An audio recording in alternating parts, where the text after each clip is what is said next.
Začneme tým, že si označíme prvých 8 krátkych stĺpikov a posledných 8 krátkych stĺpikov, čím sa nám vlastne medzi dvoma značkovačmi, v našom prípade modrým a zeleným, vytvorí hlavná hačkovacia plocha, ktorá bude mať 30 krátkych stĺpikov.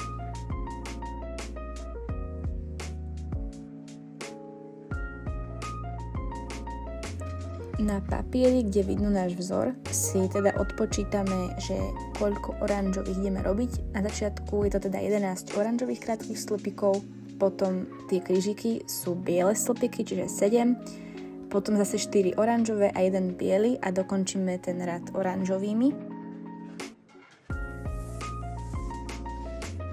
Takže 11. krátky stĺpik sme dokončili úplne, ale vidíte, že mám ešte dve oči na hášiku. A teraz vlastne pred tým posledným bodom krátkeho stĺpika tam dáme výmenu farby, vezmeme bielu a prevlečieme ju, ako keby sme dokončili ten 11. stĺpik úplne klasicky.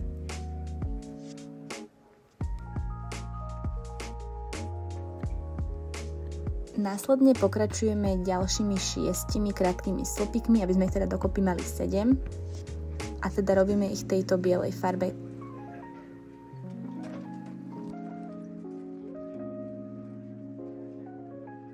Prišli na 7. stĺpik v bielej farbe, vezmeme si ďalšie klubko oranžovej a predtým, ako by sme ten stĺpik úplne dokončili, vymeníme farbu za oranžovú a dokončíme ju práve ňou. Takže vymeníme farbu za oranžovú, spravíme s ňou 4 krátke stĺpiky.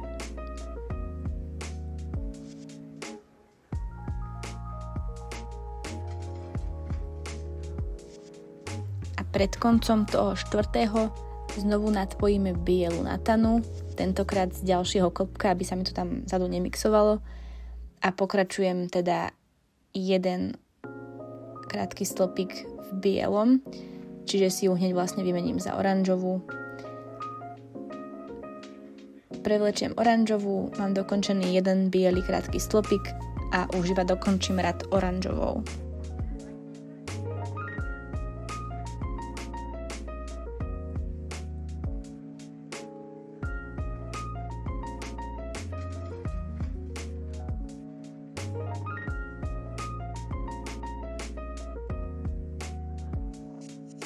Teraz si znovu odpočítam, koľko ideme spraviť oranžových riadkov z druhej farby a vlastne iba pokračujem v tom, čo som robila v tej prvej časti od toho prvého riadku, s tým rozdielom, že tentokrát tú odpadkovú nitku alebo tú zvyšnú nenechávam vzadu, ale dám si ju ako keby dopredu, aby zostávala na tej rúbovej strane a tým pádom mi neničila tú krásnu, tú prednú stranu.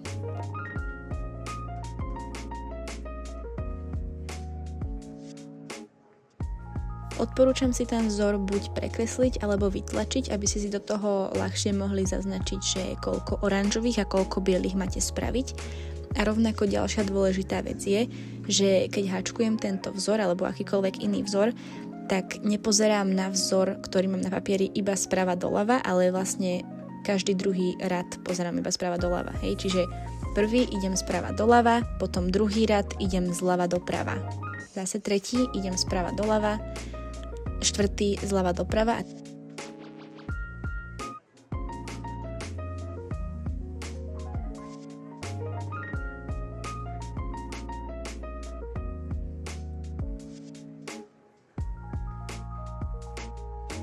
Ďalšou pomôckou, ako sa nestratiť a zároveň nezblázniť z tohto vzoru, je, že si ten vzor môžete riadok poriadku zakrývať. Ja som využívala našu Noezon škrabošku a naozaj mi to dosť pomohlo, aby som sa nestratila. Potom, ako vyhačkujem celý vzor, ktorý mám nakreslený na štvorčekovej sieti, ešte nasleduje zo pár riadkov iba tak, potom sa tam vytvárajú nejaké diery pre nohy, to je všetko zapísané v písanom návode a nasleduje už iba časť olemovania, ktorú mám tiež na videu, tak ideme na to. Lem robím klasickými krátkými stĺpikmi s tým, že v rohoch dávam 2 až 3 krátke stĺpiky do jedného otvoru. V golieriku teda začínam tak, že som spravila 6 reťazkových očí, následne som po 5 očkách z týchto 6 spravila krátke stĺpiky smerom naspäť k tomu oblečku. Potom som spravila 2 pevné oči, teda slip stitch, 2 razy vlastne naspäť na tom oblečku a pokračovala som vlastne tým, že som to otočila a krátke stĺpiky som znovu robila iba do zadných očí. Celý tento oblečok som teda najprv olemovala krátkými stĺpcami kolo dokola, potom som spravila golierik, neskôr som sa presunula na stranu, kde je vlastne tá časť, ktorá bude na brúšku, to vám idem hneď ukázať. Potom na zadočku je vlastne rovnaký golierik ako na krku, znovu je tam potom na strane brúška časť s trojitými stĺpikmi a už som vlastne iba dokončila krátke stĺpiky na koniec naspäť ku golieriku, tak sa na to poďme pozrieť. Trojitý stĺpik začínam 3 reťazkovými očami, takže prvé, druhé a tretie. Následne si 2 razy nahodím na háčik. Teraz v tomto prvom pichnem do toho očka, z ktorého vychádzajú 3 očka. Prvé reťazkové prevlečiem, nahodím, prevlečiem cez 2, znovu nahodím, prevlečiem cez 2,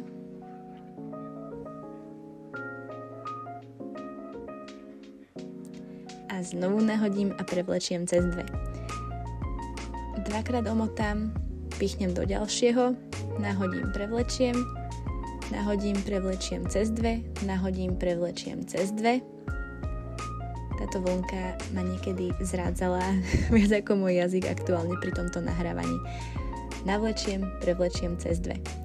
Takto olemujem celú časť brúška, teda celú tú krajnú stranu.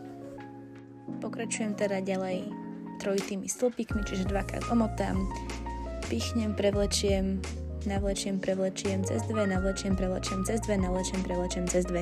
Stále toto isté dokola a dokola. A potom teda nás čaká ten chvostíkový golierik, kde je teda tá suknička. A na druhej strane ideme spraviť očka pre gombíky. Začínam teda 6 reťazkovými očami, ktoré následne pevným okom pripevním vlastne do toho prvého Včka, ktoré tam je vidno. Presne tam ich pripevním a vlastne iba pokračujem naspäť v trojitých stĺpikoch po celej ostatnej dĺžke s tým, že tieto diery spravím na gombíky 3 na začiatku, strede a na konci a potom už iba dokončím so pár krátkými stĺpikmi zvyšný lem ku golieriku, kde spravím pevné oko, odstrihnem vlnku a zapracujem ju do celého oblečku. No a tu už máme teda výsledný produkt hotový. Verím, že sa vám to podarilo. Ak áno, nezabudnite nás označiť na Instagrame. A budem rada, ak uvidím vaše práce a keby ste s tým mali nejaký problém, tak ma neváhajte kontaktovať, rada vám pomôžem.